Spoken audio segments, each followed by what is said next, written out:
ఇప్పుడు 100 చోట్లకి వెళ్తే మా పార్టీ జగన్మోహన్ రెడ్డి గారి అభిమానులు కానీ కార్యకర్తలు కానీ విపరీతమైన ఒత్తిడి చేస్తారు. నెత్తి మీద పాలు పోస్తానంటే, బాబు నాకు బట్టలు లేవు, ఇప్పుడు తిరగాలి, వద్దని చెబితే కాళ్ళు కడుగుతామని చెప్పి కడిగారు. ఒక చోట 2 చోట్ల జరిగింది. వద్దురా బాబు మీకు దండం అని చెప్పినా కూడా వదలకన్నటువంటి పరిస్థితులు ఉంటే అక్కడెక్కడో 1-2 చోట్ల జరిగినాయి. నేను రోజు జనంతో కాళ్ళు కడిగించుకుంటున్నావా? చంద్రబాబు నాయుడు ఏం చేశాడు? లోకేష్ ఏం చేశాడు? పవన్ కళ్యాణ్ ఏం చేశాడు? వీళ్ళ డప్పులు వీళ్ళే పెట్టుకుని, వీళ్ళ తమ్ముళ్ళని వీళ్ళే పోగేసుకుని, వీళ్ళ దండలు వీళ్ళే తెచ్చుకుని, మరి ఇవన్నీ ఏంటి? ఏబిఎన్ రాధాకృష్ణకి, రామోజీరావుకి, బిఆర్ నాయుడికి వీళ్ళ కళ్ళు మూసుకుపోయినాయి. చంద్రబాబుని ఎట్టగొట్టి ఆ సీట్లో కూర్చోపెట్టి ఈ రాష్ట్ర ఖజానాన్ని వాళ్ళ ముగ్గురు దోసుకోవాలన్నటువంటి ప్రయత్నం జరుగుతుంది. ఇది ఒక సబ్జెక్టా? ప్రచారంలో వెళ్తే ఒక చెంబు నీళ్ళు కాళ్ళ మీద పోతే అదొక సబ్జెక్టా? ప్రచారంలో వెళ్తా అంటే ఒక చెంబు నీళ్ళు కాళ్ళ మీద పోతే అదొక సబ్జెక్టా? ఈ పనికిరానటువంటి వెధవలకి, ఈ పనికిరానటువంటి తెలుగుదేశం పార్టీకి ఇక్కడ నన్ను పీకటాకి ఏమీ లేక ఫాల్స్ న్యూస్, నన్ను ఎవడో ఏదో అన్నాడని. ఈరోజు నేను 2,05,000 మందికి ప్రాతినిధ్యం వహిస్తున్నాను 20 సంవత్సరాల నుంచి. ఈ గుడివాడలో అనేక సమస్యలు ఉన్నాయి. ముఖ్యమైనటువంటి ఇళ్ల పట్టాల సమస్య 23,000 మందికి ఇళ్ల పట్టాలు ఇచ్చి ఇళ్ళు కట్టించేటువంటి కార్యక్రమం చేసాం. 320 కోట్ల రూపాయలు పెట్టి ఫ్లైఓవర్ నిర్మాణం చేసేటువంటి కార్యక్రమం చేసాం. దాదాపు 1,200 కోట్ల రూపాయలతో ఇళ్ల కార్యక్రమాలు, ఇళ్ళు నిర్మించే కార్యక్రమం చేసాం. అదేవిధంగా మంచినీటి అవసరాల కోసం 200 కోట్ల రూపాయలు ఖర్చు పెట్టాం.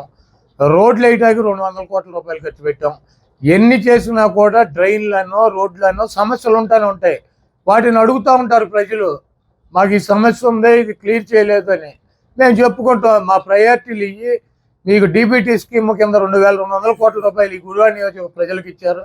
2,000 కోట్ల రూపాయల అభివృద్ధి కార్యక్రమాలు ఇచ్చారు. ఇంకా చేయాల్సినవి ఉన్నాయి, ఇవన్నీ చేసాము. మాకు ఇంకో అవకాశం ఇస్తే ఇవన్నీ కూడా చేస్తామని చెబుతాం. దానికి ఏదో నన్నేదో నిలదీశారని, నన్నేదో ఎలగొట్టారని ఈ పొకోడి న్యూస్ వేసి పొకోడి నా కొడుకులంతా ఆనందం పొందుతున్నారు. గుడివాడలో కొడాలని ఓడించడం, ఈ రాష్ట్రంలో జగన్మోహన్ రెడ్డిని ఓడించడం ఈ పొకోడి వాళ్ళకి సాధ్యం కాదు. ఇది రాసి పెట్టుకోండి. జూలై 4వ తారీఖు మళ్ళీ మాట్లాడదాం. 1% ఓటింగ్ ఉన్నటువంటి బీజేపీ ఎన్నో కొన్ని 4 సీట్లు గెలుచుకోవాలి. వీళ్ళు ఎమ్మెల్యేలు అవ్వాలి, ఎంపీలు అవ్వాలి. వీళ్ళు జగన్మోహన్ రెడ్డి గారు ఉంటే వీళ్ళకి రాజకీయంగా నిరుద్యోగులైన ఉద్దేశంతో వీళ్ళందరూ కలిసి దొంగ కూటమి కట్టి జగన్మోహన్ రెడ్డి గారికి వచ్చారు.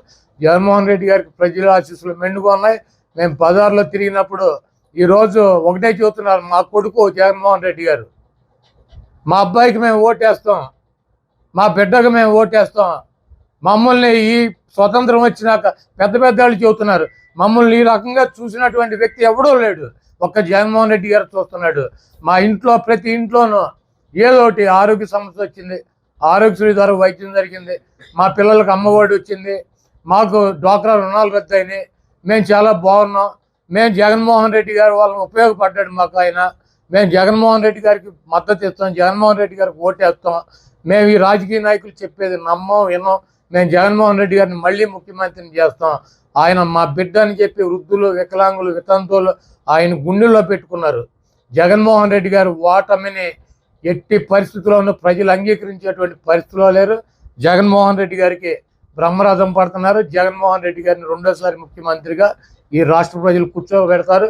మీరు ఎన్ని కుట్రలు పన్నినా, ఎన్ని కుతంత్రాలు పన్నినా కూడా జగన్మోహన్ రెడ్డి గారి ఇంటికి ముక్క కూడా పీకలేరు.